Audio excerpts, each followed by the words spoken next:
तो देखो, आज जो चैप्टर हम लोग स्टार्ट करने जा रहे हैं उस चैप्टर का नाम है elasticity of demand and supply. ठीक है, तो हम लोग जो पोर्शन करेंगे वो करेंगे आज हम लोग इलास्टिसिटी ऑफ डिमांड। ठीक है, और एग्जाम में भी इलास्टिसिटी ऑफ डिमांड वाला पोर्शन से ज़्यादा एग्जाम में आता है। ठीक है, क्या नाम है चैप्टर का अनस? बुक में क्या दिया हुआ है? ठीक है, तो आज हम लोग ये चैप्टर करने वाले हैं।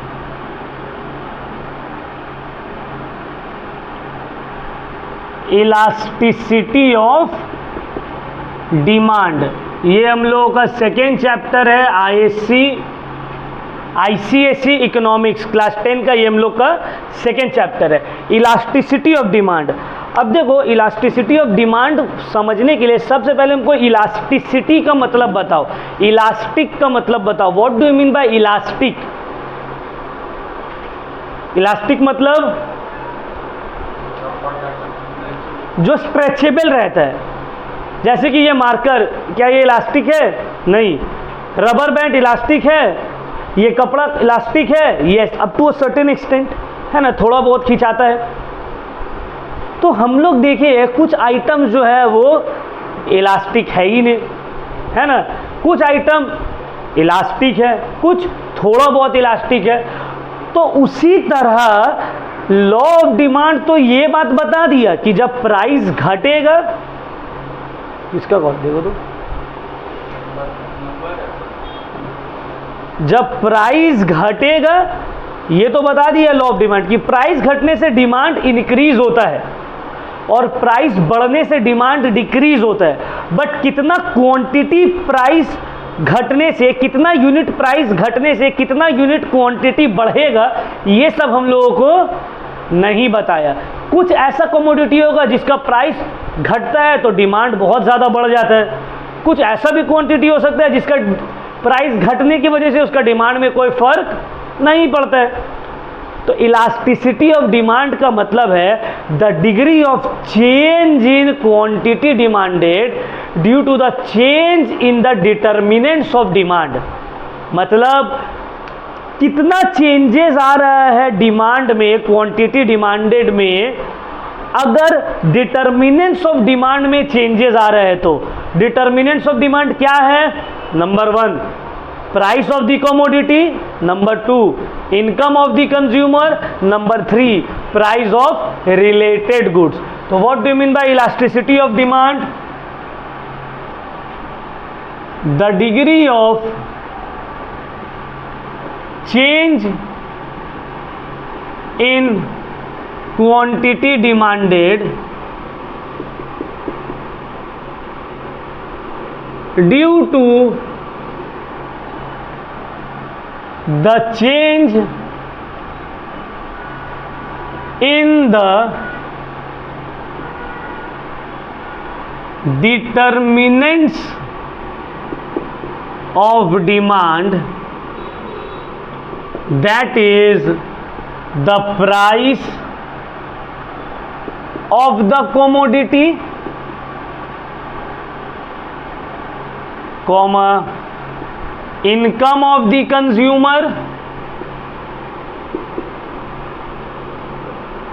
Comma price of related goods. Related goods का मतलब, रिलेटेड गुड्स में क्या क्या आता है? Substitute goods and complementary goods. तो ये तीनों में चेंजेस आने के वजह से क्वांटिटी डिमांडेड में जो चेंजेस आता है that is termed as elasticity of demand. Elasticity of demand में 3 वजह से चेंज आता है। तो 3 टाइप ऑफ इलास्टिसिटी होता है। इलास्टिसिटी ऑफ डिमांड 3 टाइप का होता है।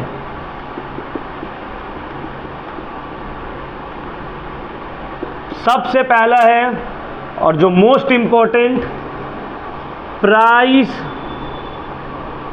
Elasticity of demand.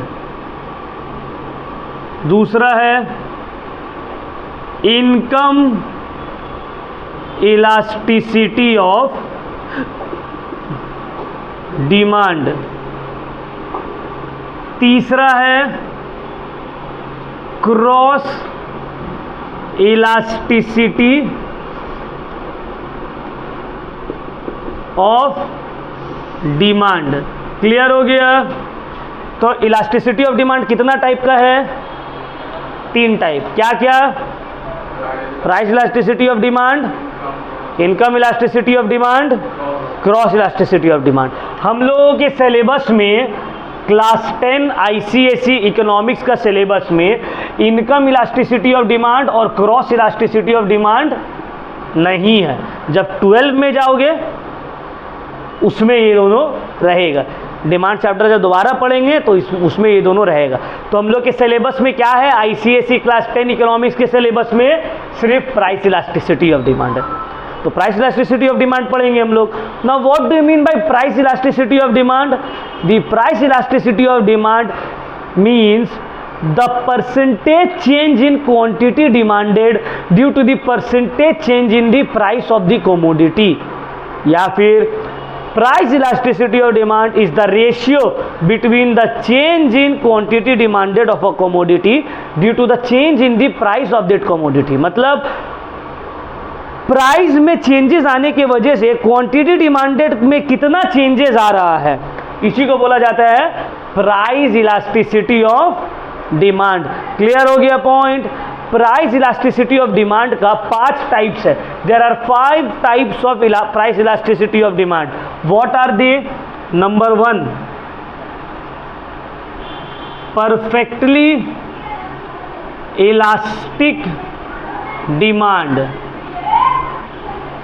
Number 2, perfectly inelastic demand. Number 3, unitary elastic demand. Number 4, elastic demand. Number 5, inelastic demand. Clear हुआ? समझ में आया? इलास्टिसिटी ऑफ डिमांड 3 टाइप्स का, उसमें से हम लोग के सिलेबस में price elasticity of demand. Price elasticity of demand का कितना टाइप्स? 5 टाइप्स। क्या क्या है? Perfectly elastic demand, perfectly in elastic demand, unitary elastic demand, elastic demand, in elastic demand. ये 5 का नाम याद रखना है, कोई ज़रूरी नहीं है यही सीक्वेंस में याद रखना है, बस नाम याद रखना है। क्लियर हो गया पॉइंट? यहाँ तक कोई डाउट? इलास्टिसिटी ऑफ डिमांड का मतलब समझ में आया? कितना टाइप्स है? हम लोग के सिलेबस में क्या पढ़ना है? Price elasticity of demand. इसका मतलब the ratio of the change in quantity demanded to the change in price of the commodity.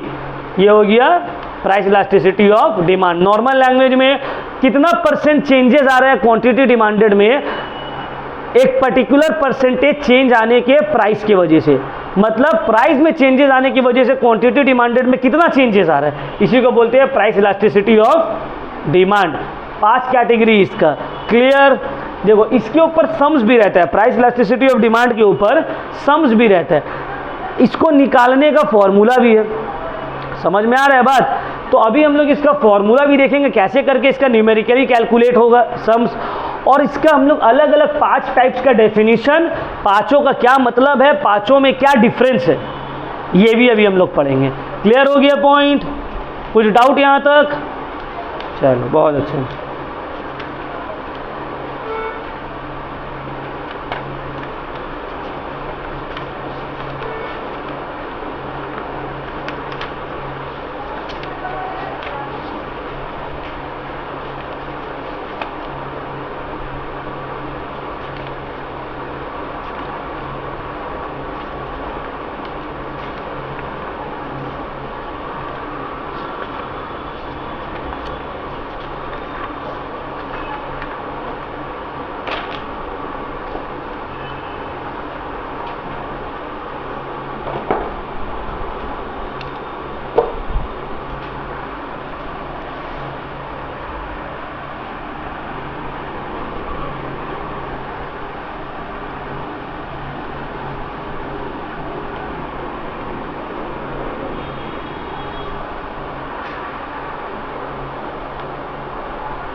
तो हम लोग पढ़ रहे हैं अभी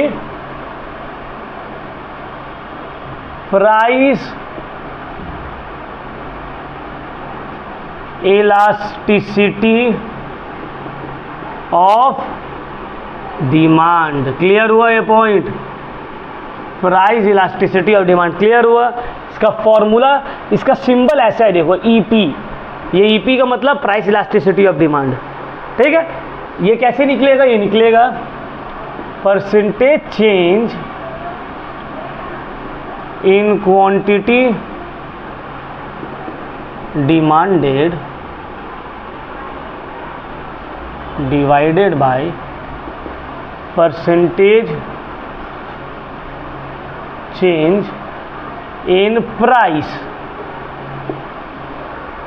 percentage change in quantity demanded divided by percentage change in price.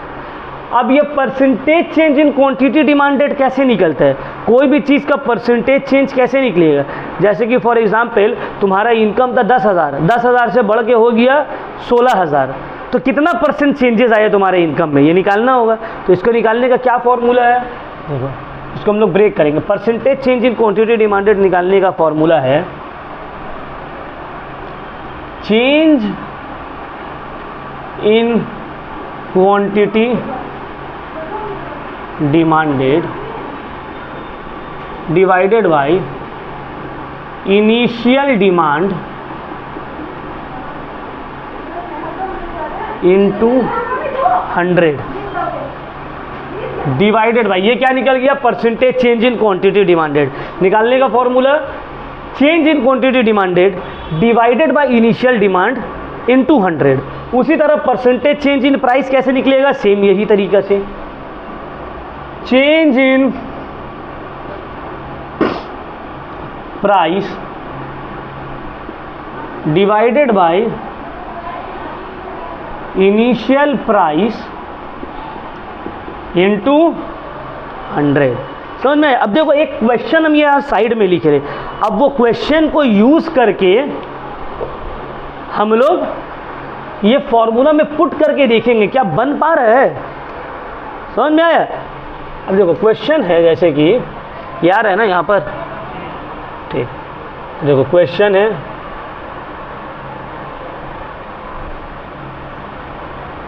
The demand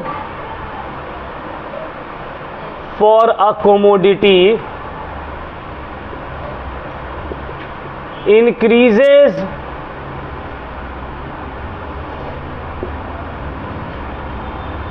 by 40% when the price decreases by 20%. Calculate EP, price elasticity of demand. अगर ऐसा question रहा, कोई टेंशन नहीं, डिमांड में कितना चेंजेस आया, प्राइस में कितना चेंजेस आया, 20, कुछ नहीं करना है, बस 40/20 2 आ गया, खत्म। समझ में आया? बट अगर क्वेश्चन ऐसे रहा,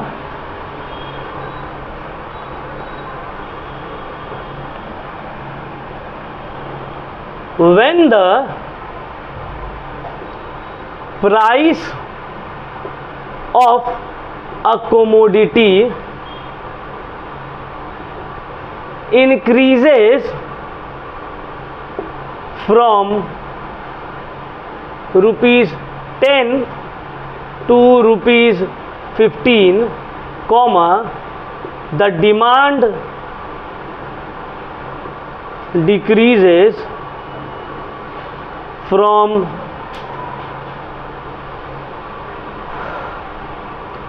200 units to 150 units. Calculate EP। यहाँ पे देख रहे हो क्वेश्चन में बोला है, तुमको क्वेश्चन समझ में आ रहा है ना? क्वेश्चन में बोला है जब प्राइस इंक्रीज हो रहा है 10 से 15 तो डिमांड डिक्रीज हो रहा है 200 से 150 यूनिट। तो ईपी निकालो, कैसे निकलेगा? बहुत सही है, ठीक है चलो।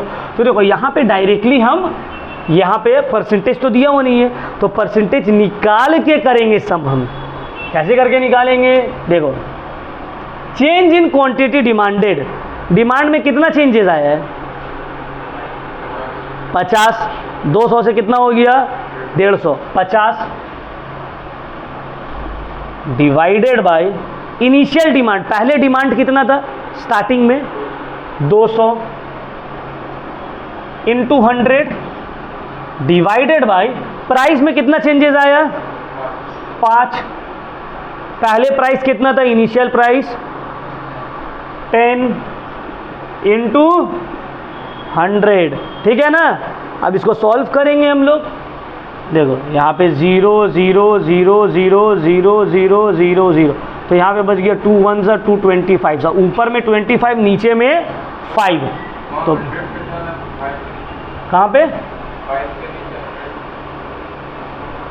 सॉरी 100 नहीं होगा, 10 होगा ना, सॉरी 10 होगा, ठीक। तो देखो ऊपर में बच गया 25, नीचे में बच गया 5 10 सा 50, तो कितना हो जाएगा? 0.5, हाफ होगा या फिर 0.5 होगा। क्लियर हुआ? ईपी निकल गया ना। समझ में आया अब कैसे करके निकलेगा, न्यूमेरिकली प्रॉब्लम कैसे होगा। अच्छा, ये एक हम फॉर्मूला लिख दिए हैं, एक फॉर्मूला लिखे है ना, एक और फॉर्मूला है ईपी का। समझ में आ रहा है? यहां तक किसी को कोई डाउट? यहां तक कोई डाउट नहीं है ना। तो ईपी का एक और फॉर्मूला है। क्या फॉर्मूला है वो ईपी का? ईपी का एक और फॉर्मूला ये है, del Q by del P into P1 by Q1। क्या लिख दिया? ये सबका क्या मतलब है? अब ये सबका मतलब जान लेते हैं। वेर ईपी का मतलब तो पता है, ईपी का मतलब क्या? प्राइस इलास्टिसिटी ऑफ डिमांड, ठीक है। डेल क्यू का मतलब है change in quantity demanded, change in quantity demanded. Del P का मतलब चेंज इन प्राइस। Q1 का मतलब initial demand, initial quantity demanded. P1 का मतलब इनिशियल प्राइस। दो और चीज देख लेते हैं। Q2 का मतलब होता है फाइनल क्वांटिटी डिमांडेड,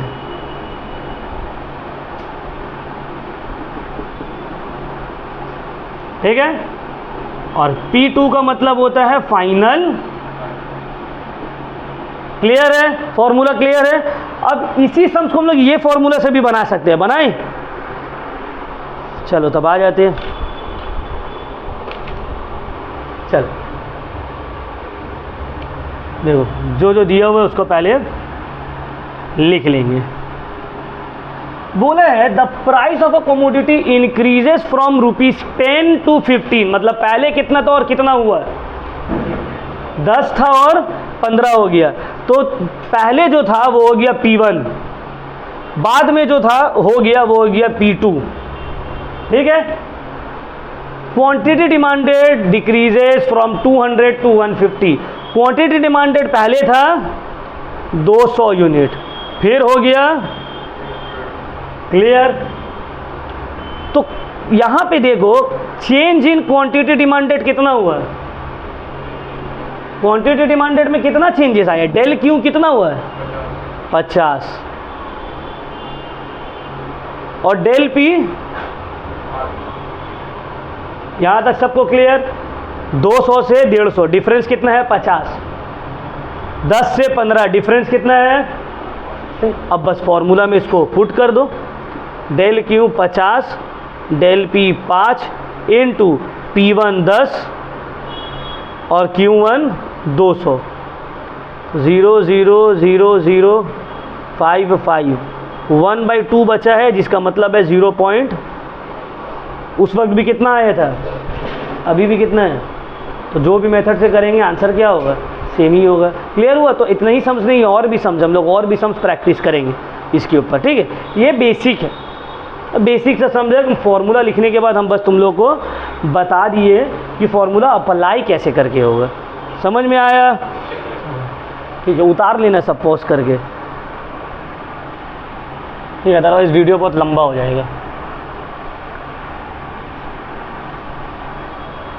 पॉज करके जो भी लिख रहे हैं अभी और लिखेंगे वो सबको उतार लेंगे।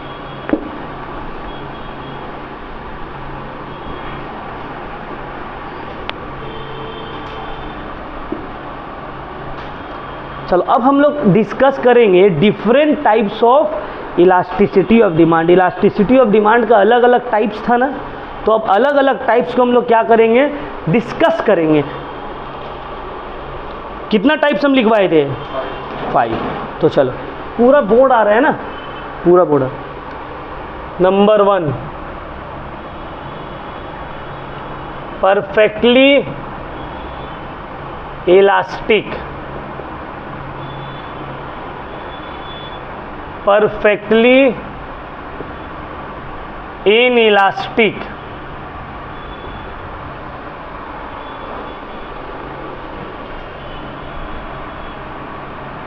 unitary elastic, elastic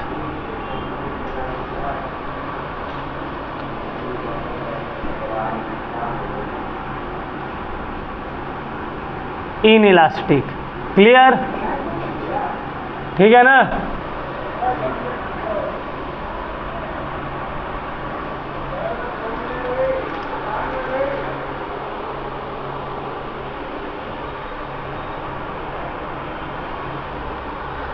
तो what is perfectly elastic demand? Perfectly elastic demand का मतलब होता है when a small change in price of a commodity brings an infinite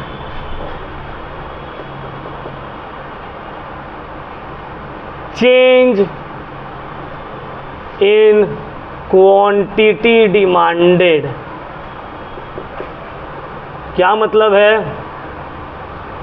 जब प्राइस में थोड़ा भी चेंज आया, क्वांटिटी डिमांडेड में इनफाइनाइट चेंज आ जाएगा। उस टाइप ऑफ इलास्टिसिटी को हम लोग बोलते हैं perfectly elastic demand. Perfectly elastic, जरा सा प्राइस में चेंज आए एकदम इनफाइनाइट डिमांड में चेंज आ जाएगा। क्लियर? नेक्स्ट आते हैं perfectly inelastic. When any change in price brings no change in demand। जब प्राइस में जो भी चेंजेस आ जाए, डिमांड में no change, zero change, price जो भी हो, जितना भी घटे, डिमांड में 1 रुपया का भी फर्क नहीं पड़ रहा है, 1 यूनिट का भी फर्क नहीं पड़ रहा है, उस टाइप ऑफ डिमांड को हम लोग बोलते हैं परफेक्टली इनइलास्टिक। परफेक्टली इनइलास्टिक एकदम। ठीक है? नेक्स्ट,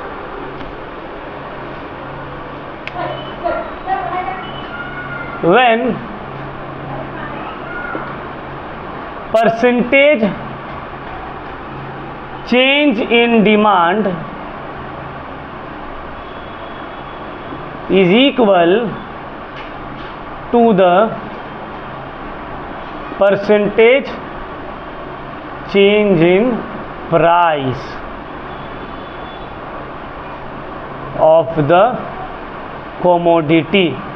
जब प्राइस और क्वांटिटी में इक्वल चेंजेस आता है उसको हम लोग बोलते हैं यूनिटरी इलास्टिक डिमांड। यूनिटरी मतलब इक्वल, समझ में आ रहा है? 1 मतलब डिमांड में 50% चेंज आया, प्राइस में 50% चेंज आया, डिमांड में 20% चेंज आया, प्राइस में 20% चेंज आया, उसको हम लोग क्या बोलते हैं? Unitary elastic demand. Clear? Next आते हैं elastic demand. when percentage change in quantity demanded is more than the percentage change in price। जब डिमांड में चेंजेस ज़्यादा आ रहा है प्राइस से, उसको बोलेंगे इलास्टिक डिमांड। डिमांड 50% चेंज हुआ, प्राइस 20% चेंज हुआ, कौन सा डिमांड हो गया ये? Elastic demand. क्लियर हुआ पॉइंट? और इसी का ऑपोजिट इन इलास्टिक। व्हेन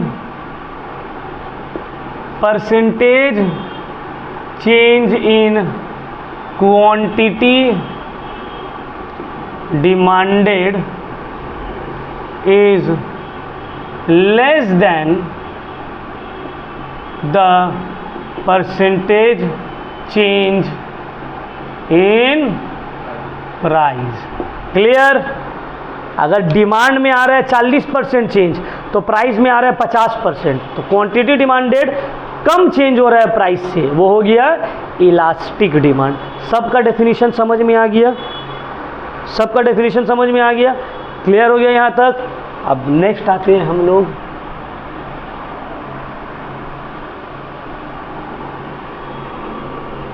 सबका ईपी का वैल्यू क्या होगा, मतलब प्राइस इलास्टिसिटी ऑफ डिमांड का वैल्यू क्या रहेगा सबका?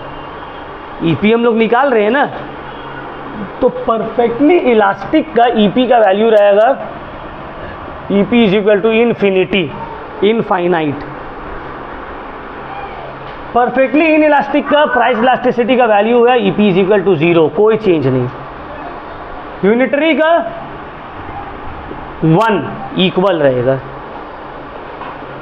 इलास्टिक का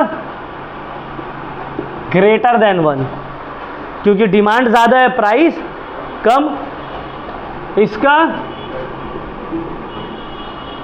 ठीक है? क्लियर हुआ ये पॉइंट?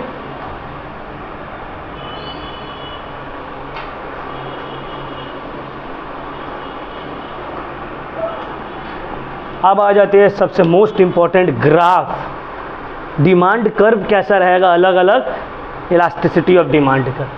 देखो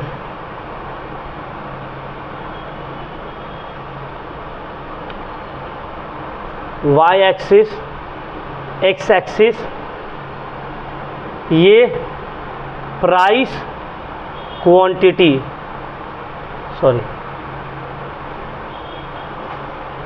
ऐसा रहेगा।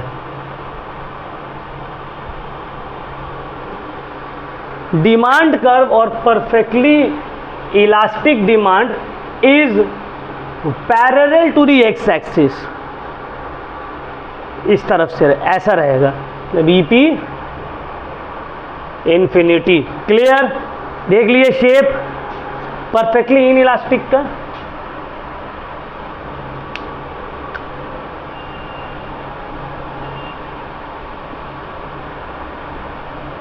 ऐसा रहेगा ईपी 0।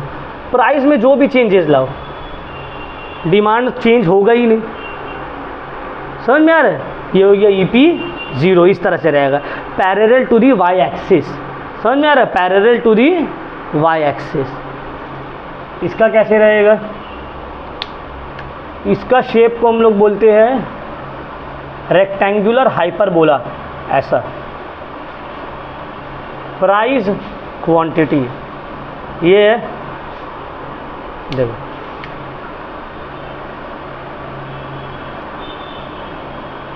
जितना प्राइस में चेंज आया है उतना ही क्वांटिटी में चेंज आएगा, दोनों बराबर मैग्नीट्यूड से चेंज होगा। ठीक है, इसीलिए यहाँ पे बोले ईपी 1। इसका कैसे रहेगा?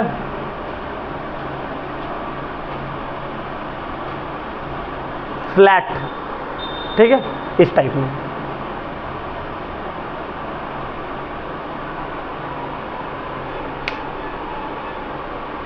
अब देखो यहाँ पे प्राइस, यहाँ पे क्वांटिटी। अब देखो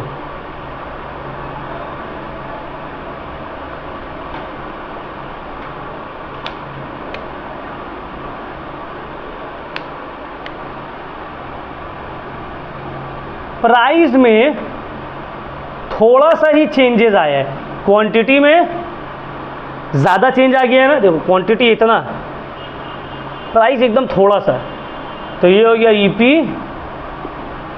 इस टाइप में रहेगा इलास्टिक डिमांड का कर्व। समझ में आया? In elastic.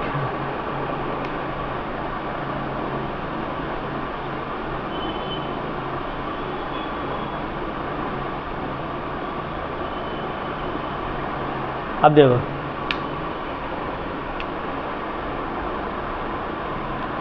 प्राइस में कितना चेंज आया, बट क्वांटिटी में एकदम थोड़ा सा चेंज आया है। Change in price is greater than change in quantity, तो ये क्या हो गया? In elastic. EP less than, ये इसको अगर इतना याद रख पाते हो ना तो आधा से ज़्यादा चैप्टर का काम हो जाएगा। ये वाला सिर्फ जो बोर्ड में लिखा हुआ है इतना, एग्ज़ाम में डेफिनेशन आता है, वैल्यूज़ आता है, ग्राफ आता है, बहुत सारा चीज़ आता है। समझ में आया बात? चलो अब हम लोग आगे बढ़ते हैं।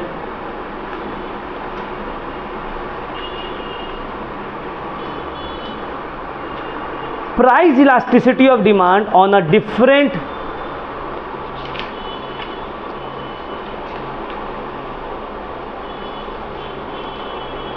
elasticity of demand on a straight line demand curve, elasticity of demand on a straight line demand curve। ठीक है, इसको भी पॉज करके पूरा उतार लेना है। नेक्स्ट हम लोग क्या पढ़ ले?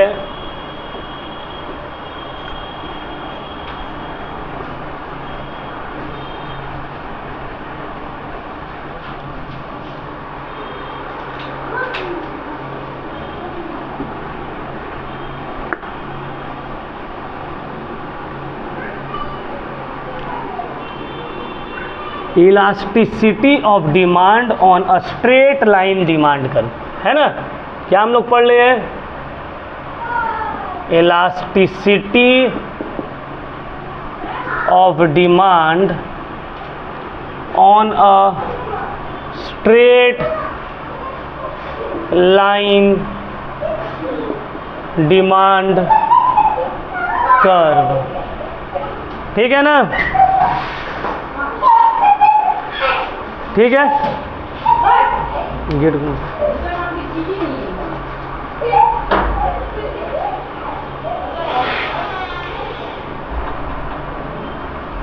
लॉक कर दो। देखो ये मेरा डिमांड कर्व है।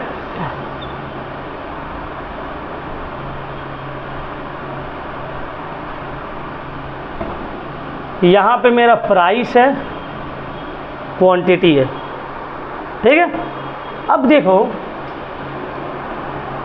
1 पॉइंट, 2 पॉइंट, ये दोनों के बीच में एक, ये दोनों के बीच में एक, ये दोनों के बीच में एक। अब हम इसको नाम दे देते हैं A, B, C, D, E। अब यहाँ पे तुम इलास्टिसिटी ऑफ डिमांड एक स्ट्रेट लाइन डिमांड कर्व में कैसे निकालोगे? Touching both the axes. यहाँ पे ईपी निकालने का फॉर्मूला है lower segment by upper segment, lower segment by upper segment. अब देखो अगर बोले at point E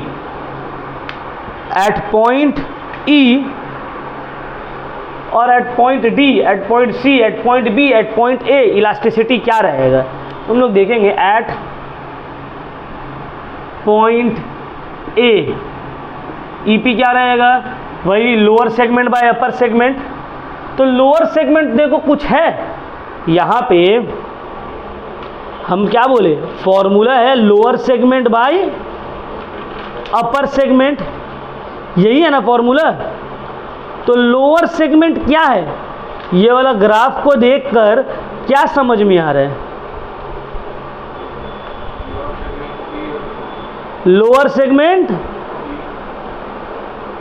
E,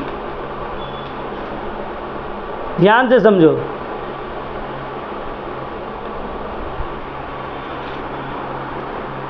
lower segment A ई, ये पूरा ही तो लोअर सेगमेंट है, ऊपर में कुछ नहीं है और नीचे में तो पूरा ए ई है।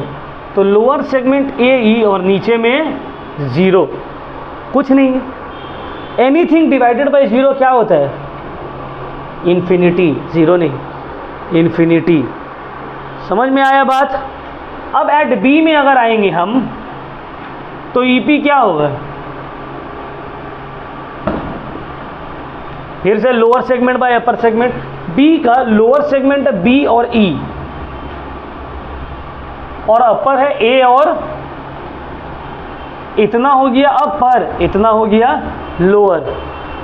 लोअर बड़ा है, अपर छोटा है, मतलब ऊपर में जो न्यूमिरेटर है वो बड़ा है और डिनोमिनेटर, मतलब मान लो अगर ये 10 है तो ये 3 है, तो इसका जो वैल्यू आएगा ये क्या होगा? Greater than.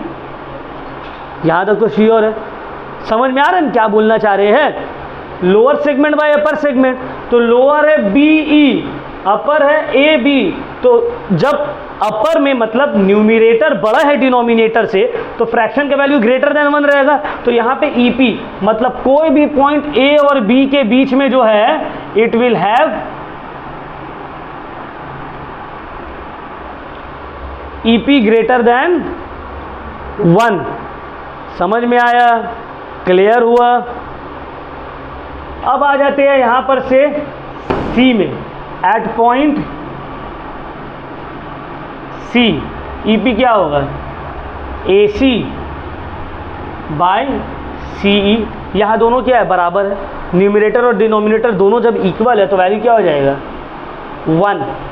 तो यहां पे देखो ईपी हो गया इन्फिनिटी, यहां पे ईपी ग्रेटर देन 1, यहां पे ईपी इज इक्वल टू। अब नेक्स्ट आ जाते हैं एट पॉइंट डी। डी में लोअर सेगमेंट क्या है? DE, अपर AD। अब देखो अपर यहां पे बड़ा है, मतलब नीचे वाला बड़ा है, ऊपर वाला छोटा है, तो जो भी फ्रैक्शन का वैल्यू होगा लेस देन 1। तो यहां पे हो गया EP लेस देन। अब आते हैं last, EP is equal to AE by 0। AE by, तो किसी को भी अगर हम 0 से डिवाइड करेंगे तो आंसर क्या आएगा? क्लियर हुआ पॉइंट? कुछ गड़बड़ या कुछ समझने में प्रॉब्लम हुआ? ये है elasticity of demand on a straight line demand curve. 0 divided by anything, infinity. Anything divided by 0। Clear हो गया पॉइंट? यहां तक कोई डाउट? चलो अब लास्ट पार्ट में हम लोग पढ़ते हैं ये चैप्टर का। कहाँ पे बोलो? सॉरी हम लिखने में मेरा गड़बड़ हो गया।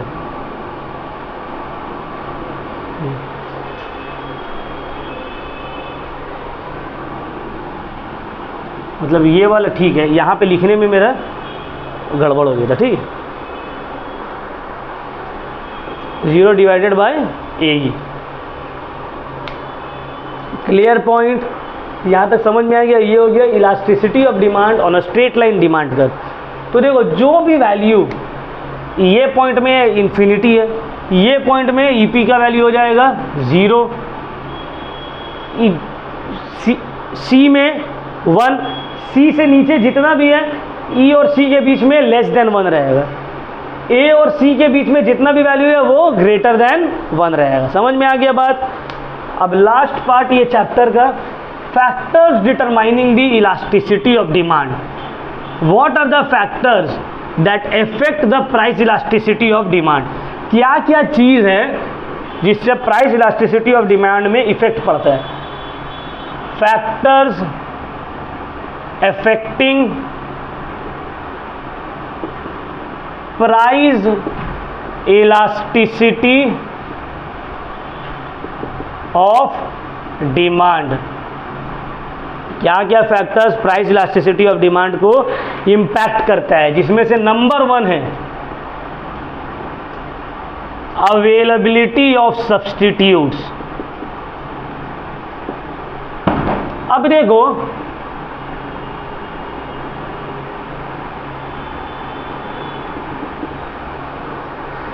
अवेलेबिलिटी ऑफ सब्स्टिट्यूट्स का क्या मतलब?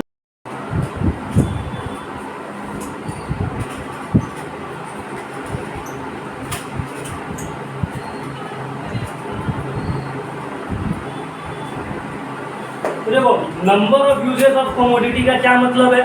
एक कमोडिटी का जितना ज्यादा यूजेस होगा उतना ज्यादा उसका प्राइस इलास्टिसिटी ऑफ डिमांड रहेगा।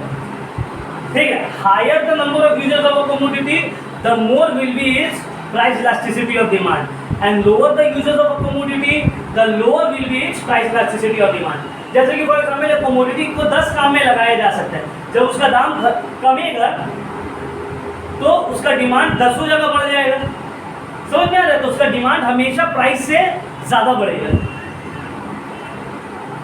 नेक्स्ट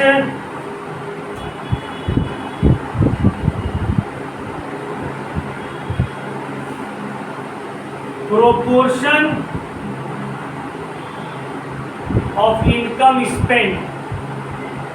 क्या मतलब है? तुम अपना टोटल इनकम का कितना परसेंट उस कमोडिटी में स्पेंड कर रहे हो, उसको बोला जाता है proportion of income spend. The smaller the proportion of expenditure spent on a commodity the smaller will be the price elasticity of demand. मतलब एक कमोडिटी है, उसमें अगर तुम अपना इनकम का थोड़ा सा हिस्सा स्पेंड कर रहे हो तो उसका प्राइस इलास्टिसिटी ऑफ डिमांड भी कम रहेगा। अगर अपना इनकम का तुम लार्ज पोर्शन उस कमोडिटी में स्पेंड कर रहे हो तो उसका प्राइस इलास्टिसिटी ऑफ डिमांड भी ज़्यादा रहेगा। समझ में आ गया? क्लियर हो गया? एक कमोडिटी है, अगर उस कमोडिटी में तुम अपना इनकम का लार्ज पार्ट स्पेंड कर रहे हो तो उस कमोडिटी का इलास्टिसिटी ऑफ डिमांड हाई रहेगा। अगर उस कमोडिटी में तुम अपना इनकम का कम पार्ट स्पेंड कर रहे हो, लोअर स्पेंड कर रहे हो प्रोपोर्शन, तो उसका इलास्टिसिटी ऑफ डिमांड कम रहेगा। क्लियर हो गया पॉइंट? नेक्स्ट आता है postponement of demand, possibility of postponement. मतलब क्या तुम इसको पोस्टपोन कर सकते हो, डिले किया जा सकता है?